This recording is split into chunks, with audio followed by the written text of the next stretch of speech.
முதலமைச்சர் மு க ஸ்டாலின் தலைமையில் சற்று நேரத்தில் தொடங்குகிறது அமைச்சரவை கூட்டம்.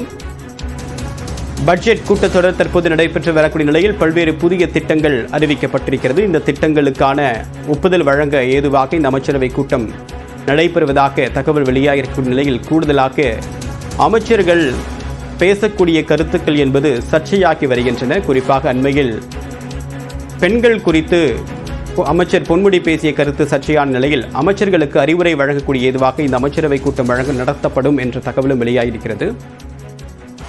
விவரங்களுடன் ஈரானுடைய செய்தியாளர் கோகுல், இதற்காக இந்த அமைச்சரவை கூட்டம் அதிகாரப்பூர்வமான தகவல் வெளியாயிருக்கா?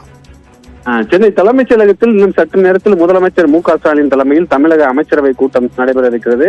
இன்னும் சற்று நேரத்தில் முதலமைச்சர் தலைமைச் செயலகம் வர இருக்கிறார். மூத்த அமைச்சர்களும் துணை முதலமைச்சர் உதயநிதி ஸ்டாலின் உள்ளிட்டோர் தலைமைச் செயலகம் வந்திருக்கிறார்கள்.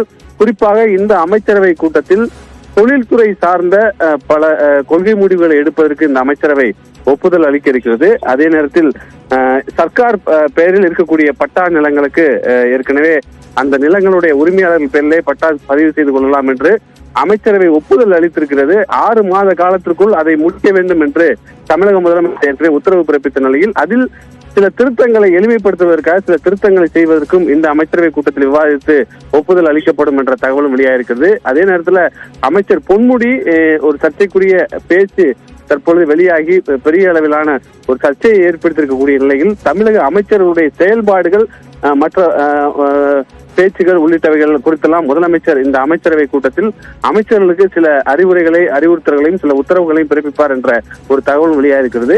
இன்னும் சற்று நேரத்தில் முதலமைச்சர் மு க ஸ்டாலின் தலைமையில இந்த கூட்டத்தில் வருவாய்த்துறை சார்ந்த சில முடிவுகளும் அதே நேரத்தில் தொழில்துறை சார்ந்த சில முடிவுகளும் எடுக்கப்பட இருப்பதாக. நன்றி கோகுல்.